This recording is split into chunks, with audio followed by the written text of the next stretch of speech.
parfaite machine de l'exploitation.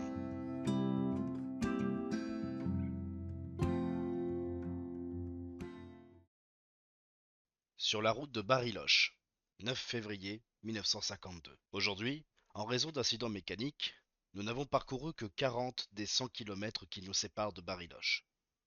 Nous avons perdu une journée complète, encore que ce que nous avons vu et entendu en 24 heures vaille bien ce contretemps. Pour réparer la moto tranquillement, nous l'avons poussée jusqu'à un petit groupe de maisons au bord de la route. Bientôt, nous faisions la connaissance de quelques habitants et constations qu'ils n'étaient pas de la région, mais venaient de Santiago El Auriora, à presque 2000 km de là.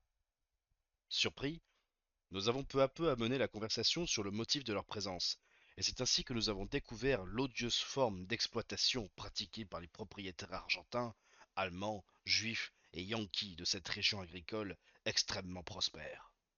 Sur toute sa superficie, environ 200 000 km², elle est recouverte de riches pâturages et de zones boisées qui permettent un élevage de moutons à grande échelle, en se passant presque entièrement de main-d'œuvre. Chaque fermier dirige 2 ou 3 ouvriers agricoles qui, chacun avec sa famille, sont disséminés sur ces terres. Ils doivent parcourir de longues distances à cheval pour repérer les éventuels moutons blessés ou les brebis qui peineraient à mettre bas. Des tâches mineures, en somme, car ces tyrans sont aussi roués qu'insensibles. Ils sont à l'origine de l'extermination du renard roux, le seul prédateur sauvage du mouton, depuis qu'ils ont offert une récompense d'1 peso argentin pour chaque mâle tué et de 5 pesos pour chaque femelle. En quelques années, toutes les femelles ont été massacrées et l'espèce pratiquement anéantie. Autrement dit, la fortune des propriétaires terriens s'est accrue sans qu'ils aient eu besoin d'investir en équipements, employés ou ouvriers. Il est toutefois une époque de l'année où ils ont besoin de quantité de main-d'œuvre, la période de la tonte. Là encore, la parfaite machine à exploiter se met en marche. Des centaines d'annonces proposant un travail, l'hébergement et un bon salaire sont distribuées aux alentours de Chubut, Neuquén, au sud de la région de Buenos Aires, à Cordoba, à Mendoza et même aussi loin que Santiago del Estero, San Juan el Auriora. Ceux qui ont déjà un travail dans la région ne tombent pas dans le panneau, mais les chômeurs des autres provinces arrivent en nombre, seuls ou en famille. Des centaines de Chiliens affamés viennent grossir les rangs. C'est dans ces moments-là que le vrai visage du capitalisme apparaît. 500 tondeurs, voire plus, se présentent à l'Estancia, alors que seuls 300 sont nécessaires. Le patron, méprisant royalement la législation syndicale, en profite pour faire jouer la concurrence. Au lieu de s'unir en disant personne n'accepte un salaire inférieur à celui promis, les moutons n'ont qu'à garder leur laine. Les pauvres travailleurs se sentent obligés d'accepter des arrangements douteux et, au final, de travailler pour un salaire bien plus faible. Dans certains cas, comme pour les gens que nous avons rencontrés, les ouvriers ne rentrent pas chez eux après la saison de la tonte, mais occupent des petits boulots ici ou là, dans l'espoir d'être les premiers à être embauchés pour la prochaine tonte. À mesure que nous découvrions la façon dont ces gens, réduits à la plus grande pauvreté, étaient exploités, nous sentions combien cette injustice nous remplissait de haine. Mais ce n'était pas tout. Comme nous demandions où se trouvaient les troupeaux, ils nous répondirent au bord des fleuves. Ainsi, la laine peut être directement transportée par bateau jusqu'au port, d'où elle sera expédiée vers les marchés européens. Le pillage n'aurait pu être mieux organisé. Les propriétaires de la terre n'ont pas à se préoccuper de son entretien ou de son expansion, puisqu'elle s'étend sur des millions d'hectares. Ils n'ont pas besoin d'investir énormément d'argent dans des salaires, puisqu'ils ont sous la main des milliers de chômeurs corvéables à merci.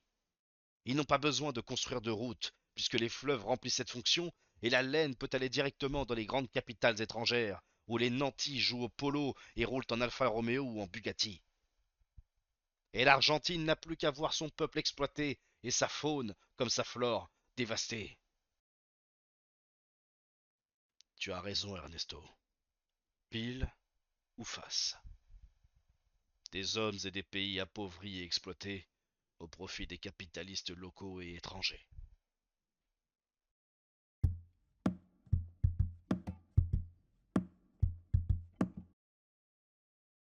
Bariloche, 11 février 1952. Hier, nouvelle journée avec des hauts et des bas, qui s'est terminée par un incident tragicomique. Après avoir fait nos adieux aux travailleurs, nous sommes partis pour la ville voisine, décidément difficile à rallier, de Bariloche. Nous roulions depuis quelques kilomètres, lorsque au moment où nous allions attaquer une montée, la chaîne de ma moto s'est cassée. Nous avons tenté de la remettre en place, mais après plusieurs heures, nous avons renoncé. Il devait être midi quand un jeune gaucho d'une dizaine d'années, montant un beau poney, est venu nous dire qu'en haut de la côte, à moins d'1 kilomètre, se trouvait une estancia où il travaillait comme assistant du responsable des chevaux de polo. Je m'y rendis à pied et demandai si nous pouvions leur apporter la moto. Une femme, qui dirigeait ou possédait l'estancia, me donna son accord. Elle était flanquée d'un magnifique fox terrier qui ne cessait de grogner. Pousser la moto jusqu'en haut de la côte abrupte nous coûta des efforts surhumains. Par moments, nous nous sentions si épuisés que bouger Poderosa 2 nous paraissait impossible. Une fois parvenus au sommet de la colline, nous avons posé la moto contre un tas de paille et sommes restés longuement assis, recouvrant nos forces. Puis, sous l'œil toujours vigilant du fox terrier qui aboyait chaque fois que nous approchions de la moto, nous avons dressé un feu de camp et, tout en buvant quelques matés, avons discuté avec quelques journaliers. Nous avons remplacé quelques maillons de la chaîne cassée par ceux d'une chaîne de moteur de tracteur. Bientôt, la discussion tomba sur un sujet que nous avions déjà entendu, la présence d'un puma chilien. Nous n'avons jamais réussi à savoir comment il le distinguait du puma argentin, qui donnait des cauchemars à tous les gardiens du domaine.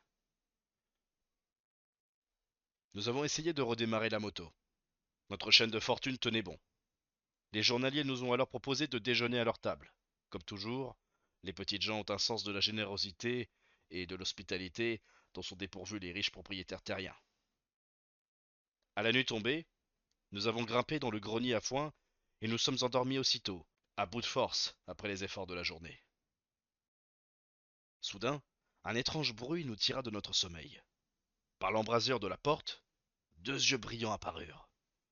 À moitié réveillé, j'entendis Ernesto, toujours aussi vif et sur la brèche, tirer un coup de feu avec le revolver rangé dans la sacoche qui lui servait d'oreiller. Aussitôt, un hurlement se fit entendre. On dirait bien que tu as eu le puma, Pelao, dis-je, et nous ne tardâmes pas à nous rendormir. À l'aube, ce furent les cris de douleur de la propriétaire de l'estancia qui, cette fois, nous réveillèrent. Elle venait de trouver son chien, étendu raide, une balle dans la tête. Elle était si folle de rage qu'il valait mieux ne pas chercher à lui expliquer ce qui s'était passé. Elle déversa sur nous un flot d'injures, ne s'interrompant que pour gémir. Mon pauvre petit chien! Sans rien ajouter, nous avons récupéré nos affaires et, la moto refusant de démarrer, nous avons descendu en roue libre l'autre versant de la colline, poursuivis par les insultes et les lamentations de la pauvre femme, serrant dans ses bras le cadavre de son chien. En arrivant aujourd'hui à Bariloche, nous avons un peu tourné en rond avant de nous installer, pour la nuit, dans les baraquements de la garde nationale, un corps d'armée chargé de surveiller les frontières, en réalité un instrument de répression à la merci des différents gouvernements, quels qu'ils soient. En apparence, il semble distinct de l'armée argentine, mais bien entendu, il reçoit ses ordres de l'oligarchie au pouvoir et des puissances étrangères qui la manipulent. Ce soir, nous avons dîné avec les soldats de garde. Un marin se trouvait parmi eux. Il avait fait le mur à Calcutta, mais il avait été repris et devait être ramené à Buenos Aires via le Chili. Il nous peignit un tableau haut en couleur de ses aventures à bord d'un navire battant pavillon panaméen qui longeait les côtes des Caraïbes, puis du voyage monotone et interminable qu'il avait mené du canal de Panama aux côtes chinoises, de la vie sordide dans le port de Hong Kong, dont les habitants affamés attendent, sur leur jonque, de récupérer des détritus jetés par-dessus bord depuis les bateaux étrangers, et, comme des mouettes, se disputent le moindre déchet. Bariloche, 12 février 1952. Cet après-midi, nous avons rencontré un couple de sexagénaires venus de New Jersey et qui ont fait tout le voyage à bord d'une camionnette. Même si leur véhicule est parfaitement équipé, je trouve admirable qu'à leur âge, ils aient encore assez de volonté et d'énergie pour accomplir un tel périple. Ce soir, à leur retour d'une promenade autour du lac, nous avons prévu de manger avec eux. Nous avons attendu longtemps, bien après l'heure limite que nous nous étions fixée avec Pelao. Nous sommes allés, tristes et mécontents, au commissariat de police, où les prisonniers étaient en train de dîner. Notre repas s'est donc déroulé parmi les convives les plus pittoresques et les plus distingués que l'on puisse imaginer. Assis autour d'une table ronde, nous mâchonnions des morceaux de viande froide. Face à moi, le marin déserteur racontait, sans cesser de mastiquer, qu'à une époque, au Japon, il s'était offert une enfant de 14 ans pour son usage personnel avant de l'abandonner à un autre en guise de cadeau. À ma gauche, un criminel endurci mangeait en silence, avec cérémonie, aux côtés d'un ivrogne tellement abruti par l'alcool qu'il ne pouvait même plus manger et marmonnait des paroles incompréhensibles. Face à lui, apportant une touche délicatement féminine, une pauvre folle mâchait tout en éructant des obscénités. Nous avons rapidement terminé notre repas et quitté ce spectacle dantesque, reflet fidèle de l'état de délabrement auquel les êtres humains seront rabaissés tant que nous ne nous dresserons pas contre ce système malsain et corrompu.